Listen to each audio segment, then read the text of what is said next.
Bismillahirrahmanirrahim. Pasal kedua.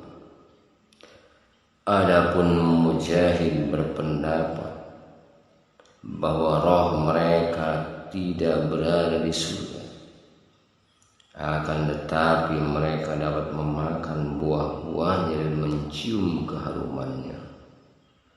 Beliau berhujjah dengan pendapat yang diriwayatkan dari Imam Ahmad dalam musnadnya dari hadis Ibnu Ishaq dan Asyim bin Umar dari Mahmud bin Labid dari Ibnu Abbas. Dia berkata, Rasulullah sallallahu alaihi wasallam bersabda, roh para syuhada berada di atas aliran sungai di ambang pintu surga, di sebuah tenda hijau. Rezekinya mengalir kepada mereka dari surga setiap pagi dan petang hari.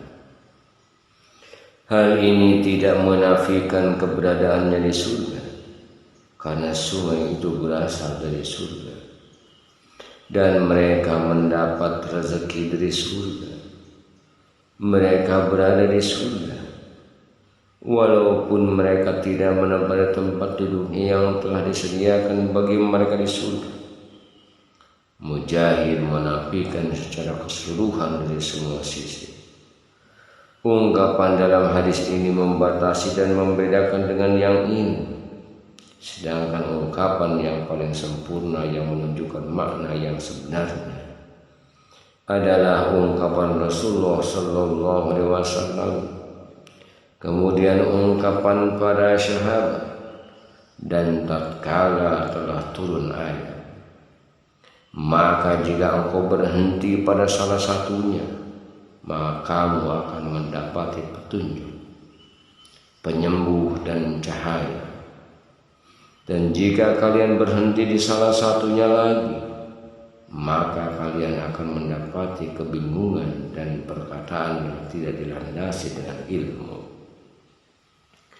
Abu Abdullah bin Manduh berkata, Musa bin Ubaidillah meriwayatkan dari Abdullah bin Yazid dari Ummu Khamsyah binti Al-Ma'rur.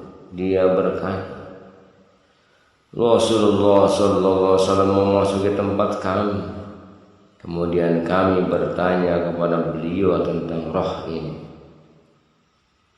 dengan menjelaskan sifat-sifatnya. Rasulullah sallallahu alaihi wasallam bersabda, sesungguhnya roh-roh orang mukmin berada di dalam seekor burung hijau yang berkeliling di surga. Dia makan buah-buahnya, minum dari airnya, dan kembali pada pelita-pelita yang terbuat dari emas yang berada di bawah arsy. Seraya berkata, ya Rabb kami, pertemukanlah kami dengan saudara-saudara kami, dan berikanlah kepada kami apa yang telah Engkau janjikan kepada kami. Dan adapun roh orang-orang kafir berada dalam burung hitam. Dia makan dari makanan neraka, minum dari minumannya, serta kembali ke bebatuan di neraka. Mereka berkata, ya Rabb kami, janganlah Engkau pertemukan kami dengan saudara-saudara kami, dan janganlah Engkau berikan kepada kami pada apa yang telah Engkau janjikan kepada kami.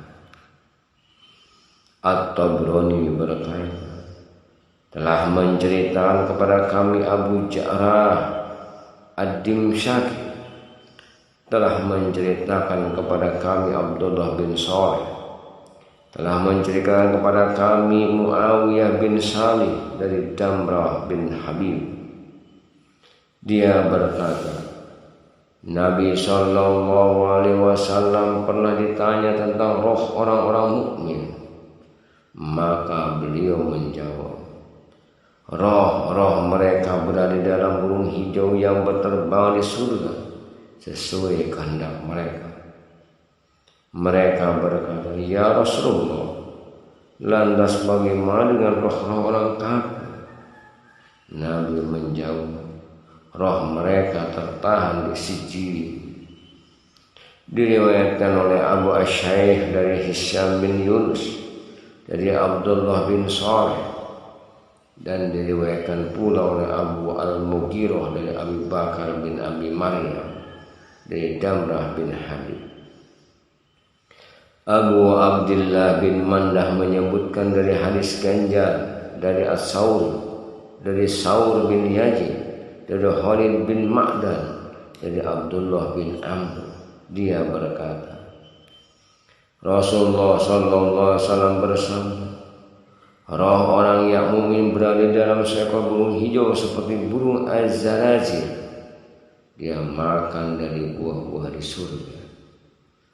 Dan diriwayatkan dengan yang lainnya secara mauquf.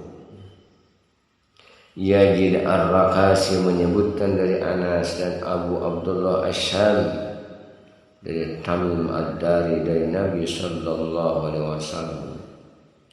Beliau bersabda, apabila malaikat maut membawa naik roh orang mukmin ke langit, maka malaikat Jibril menyambutnya bersama 70.000 malaikat.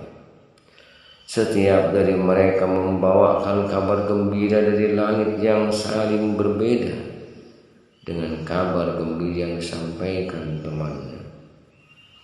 Jika telah sampai di arsy, roh itu menunduk sujud, maka Allah berkata kepada malaikat maut, bawalah roh hambaku ini dan letakkanlah ia pada pohon bidara yang tidak berduri, pada pohon pisang yang buahnya bersusun-susun, di bawah naungan yang terbentang luas dari air yang tercurah.